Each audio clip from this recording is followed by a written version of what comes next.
Did you know that right in the heart of the Smokies, there used to be an up-and-coming pin trading scene similar to Disney's? Yep, I'm talking about our very own Dollywood. Today, Dollywood pin trading is a shadow of its former self though, as it's been reduced to just simple souvenirs to purchase as a memory of your favorite places and attractions. But if we step back in time, we can see what Dollywood pin trading was really like in the early 2000s. Why did it stop?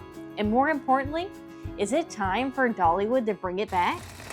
Before we dive into the history of Dollywood's pin trading though, I think you guys should know a little bit more about me. And that is that I absolutely love pins. So we do go to Disney pretty frequently, and that is where I first got the pin bug. We love to go and find the hidden Disneys on the boards out there. And this one that I'm holding right now, this is a lot of last year's hidden Disneys from our trip that we went to. So I've got several of them here and even some on the back. And of course, I've also mixed these in with some favorite Dollywood attractions. So I've got Big Bear right there. And last time we went to Dollywood, they had this retro Blazing Fury logo. I had to add that to the board. I love it. This is our display case. We actually keep this in our living room full time because I love pins so much.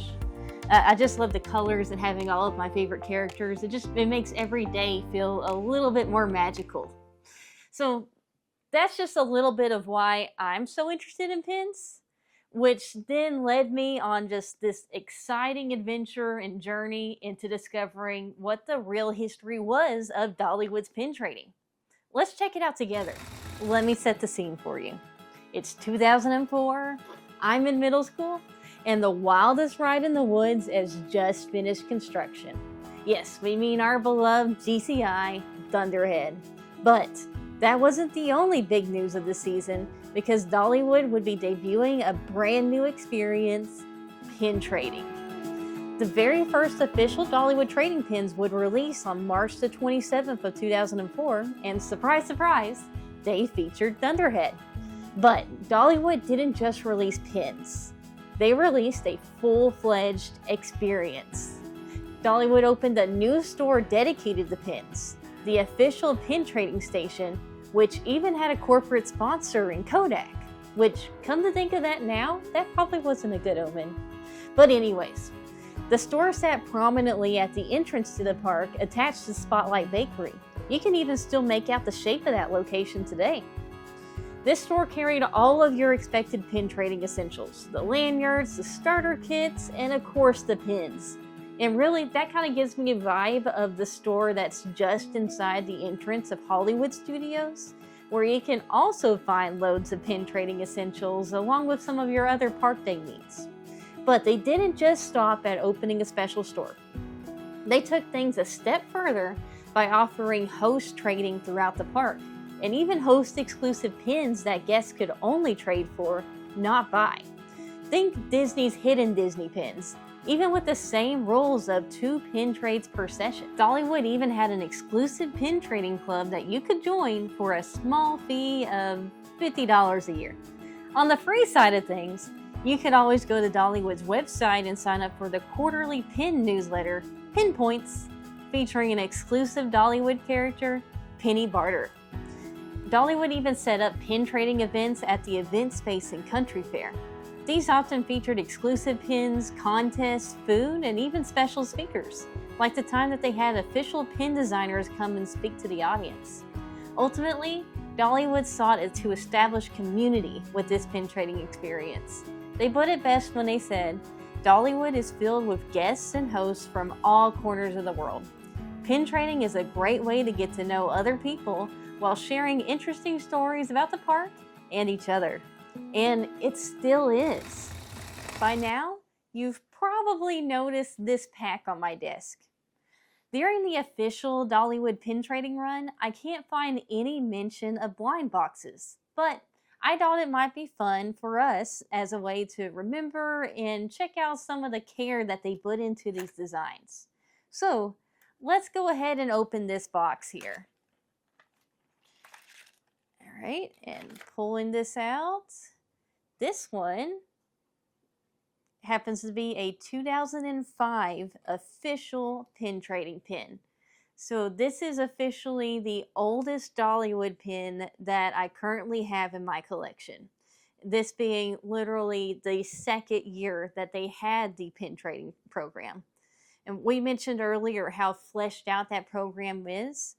You just have to look at the back of this pin to understand that. It's got an official seal here, identifying it as a pin trading pin. It has a butterfly shaped backer. And the detail that they've put into it is just such good quality. So this one, it just says Dollywood on it, and it says Pin Traders Day 2005. So I've got more for you. So let's go back to the box, see what comes out next. Oh, this is a fun one. This is my Labor Day 2008 Dollywood pin. Now, what makes this one special is that it is a limited edition pin. So they only made a total of 500 of these units, and I'm lucky enough to now have this in my collection. If you look at it, it's kind of a pin-on-pin design, so the bottom part has these different jobs all attached to this board on the top, and they're actually separated here. It's pin-on-pin. So really cool design. I like this one, especially that it is a limited edition. But I've got one more to show you guys. And this one is so fun, and that is because it is covered in glitter. Is it really Dollywood if we don't have some glitz and glam involved on it? If you look closely here, the blue background is just covered in glitter. This one is a 2008 pin event pin. So it was one of those ones that got passed out at the pin event. So I really like these pins. Again, all of them are just have held up so well to this day, and the details on them is just amazing. You just have to look at the back of these to see how well detailed they are. So, why in the world is all of this gone now? Officially, we don't know. Dollywood never gave a formal reasoning, but we have some theories. Personally, I don't think it was just one factor, but most likely several altogether. First, I mentioned that Kodak was a bad omen earlier. It's because they went bankrupt in 2012, aka the last year that pin trading was on Dollywood's website. And by being a sponsor, Kodak was likely footing some of the bill on the pins and pin trading accessories. Plus, if that wasn't bad enough, Dollywood's pin manufacturer K2 went under in 2009, which surely resulted in needing to quickly find a new manufacturer, and who knows if they got a good deal on that or not. Between these, things probably got way more expensive than they intended. Then, Dollywood never used blind boxes as far as I can tell. Why would this cause a failure? Well, because it drives down reasons to trade. If I can buy every pin I want other than the host exclusive ones, then why am I bothering to trade with other guests? I'll find those host exclusive ones that I want, and then I'll be done. Blind boxes encourage trading so that you can complete your sets, and that's not even to get into the concept of chasers and super chasers. Besides, the program may have simply just been too hard on the hosts. There was a commenter I found on Facebook, Jason Worley, and he mentioned that it may have just been too heavy for them. They had to wear these lanyards with 10 pins on them, all metal.